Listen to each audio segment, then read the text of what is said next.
हमें औरंगजेब, बाबर, मोहम्मद बिन प्रश्न का जवाब ओवैसी साहब दे दें कि बाबर को वो आक्रमण 97 में आजादी मिली असदुद्दीन ओवैसी से बाबर की बात।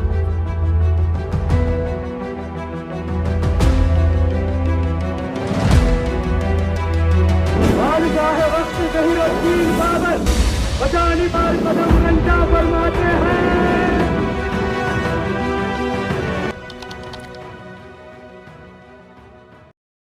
भारत में बाबर को कुछ लोग आक्रमणकारी कहते हैं और उन्हें अयोध्या में बाबरी मस्जिद, राम जन्मभूमि विवाद के लिए उन्हें जिम्मेदार ठहराया जाता है। ज़हीरुद्दीन मोहम्मद बाबर 14 फरवरी 1483 को अंदीजान में पैदा हुए थे, जो फिलहाल उज्बेकिस्तान का हिस्सा है। आक्रमणकारी हो या विजेता, लेकिन ऐसा लगता है कि बाबर के बारे में आमतौर से लोगों को ना तो अधिक जानकारी है और ना ही कोई इंटरेस्ट। इतिहासकार हरबंस मुखिया कहते हैं कि अगर बाबर भारत न आते तो भारतीय संस्कृति के रंग फीके रहते। उनके अनुसार भाषा, संगीत, चित्रकला, वास्तुकला, कपड़े और भोजन के मामलों में मुगल योगदान को नकारा नहीं जा सकता। आपने ज़्यादातर लोगों को बाबर की बुराई करते हुए देखा होगा, चाहे वो कोई आम आदमी हो या कोई पॉलिटिशियन। हर किसी को बाबर के नाम से जलन होती है। बादशाह बाबर, ये नाम कोई ऐसे ही नहीं मिला। बादशाह बाबर से जलने की वजह यह भी है कि उनके स्ट्रगल ने उन्हें मध्य एशिया का शहजादा, the prince of middle Asia बना दिया। बाबर के पास कुछ भी नहीं था। वे फरगना के समरकंद के बर्फीले रेगिस्तान से सब कुछ हारकर दक्षिण पूर्व की ओर चल पड़े और काबुल आ पहुंचे। वहां बैठकर अल हिंद के हालातों का जायजा ले लिया और सुल्तान इब्राहिम लोदी से हिंद का तख्त छीनने को निकल पड़े। रास्ते में ही मालूम हुआ कि काबुल में आपके घर बेटा हुआ है। कासिद यानी खबर पहुंचाने वाले ने कहा, मिर्जा बाबर इसे अपने लिए सगुन माने। बादशाह बाबर ने उसका नाम मिर्जा हिंदाल रख दिया, जिसके मायने ही हिंद को फतेह करने वाला होता है। 1526 ईस्वी में सुल्तान इब्राहिम लोदी और बाबर में भारी युद्ध हुआ और आखिरकार अपनी तोपों और घेराबंदी और एकता की बदौलत अल हिंद के आखिरी सुल्तान इब्राहिम लोदी से पानीपत की जंग जीत ली। लेकिन इस जंग को जीतने के बाद भी बाबर के लिए हिंद के तख्त पर जमे रहने का रास्ता महफूज न था, क्योंकि मेवाड़ के नरेश राणा सांगा सभी राजपूत राजाओं को इकट्ठा कर दिल्ली से हिंदुस्तान में हिंदू राज कायम करने की फिराक में थे। तकरीबन 24 राजाओं के एक बहुत बड़े लश्कर के साथ राणा सांगा आगरे से थोड़ी दूर खानबा के मैदान में मिर्जा बाबर को खदेड़ने के लिए आ गए। 1527 ईस्वी में उधर से मिर्जा बाबर भी अपने थके हारे सिपाहियों को लेकर तकरीबन 24 राजपूत राजाओं के लश्कर के मुकाबले अकेले ही आ पहुंचे। लेकिन मिर्जा बाबर के थके हारे थोड़े से सिपाहियों ने राजपूत के विशाल लश्कर से लड़ने से मना कर दिया और इस जंग को जीतना नामुमकिन बता दिया। लेकिन एक ही ऐसे सिपाही थे जिन्हें भरोसा था कि यह जंग हम ही जीतेंगे। वो थे खुद मिर्जा बाबर, जिन्होंने अपनी फौज में जज्बा जुनून पैदा करने के लिए एक लेक्चर दिया।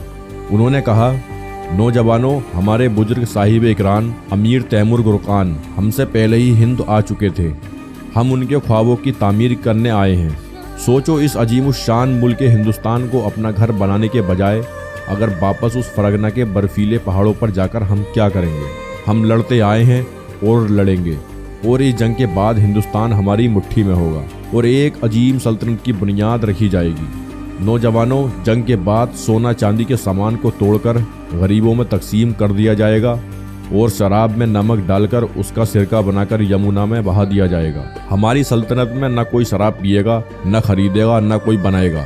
नौजवानों, बहादुरों, दुनिया में आने वाला हर कोई फना हो जाएगा, बचेगी तो सिर्फ जात अल्लाह की। बहादुरों, अल्लाह ने हमको वो नसीबी दी है, दीन के लिए जो मरे वो शहीद और जो मारे वो गाजी। अब हम सबको कुरान अल करीम पर हाथ रखकर कसम खानी चाहिए कि कोई हम में से मौत से न भागे। इससे पहले कि मौत आ जाए, हम चलकर वो हासिल कर लेते हैं जो हमारी अमानत है। जब तक दम में दम है, जब तक इस जंग से मुंह ना फेरें। इस ऐलान को सुनने के बाद थकी हारी मुगलिया फौज में इस जंग को जीतने का जुनून सा जाग गया। कुरान पर हाथ रखकर फौज ने कहा कि जब तक जिस्म में जान है, जब तक जानिसारी से मुंह ना फेरेंगे।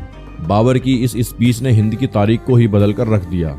जंग फजर की नमाज पढ़कर शुरू हुई और जोहर की नमाज तक बाबर की फौज ने जंग को जीत लिया।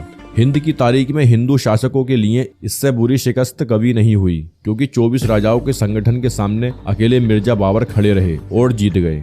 हिंदू शासकों का भारत में हिंदू राज कायम करने का ख्वाब चकनाचूर हो गया। इस जंग को जीतने के बाद एशियाई बर्रे आजम के शहजादे मिर्जा बाबर सिर्फ मिर्जा न रहकर शहंशाह हिंद कलंदर बादशाह गाजी ज़हीरुद्दीन मोहम्मद बाबर बन गए।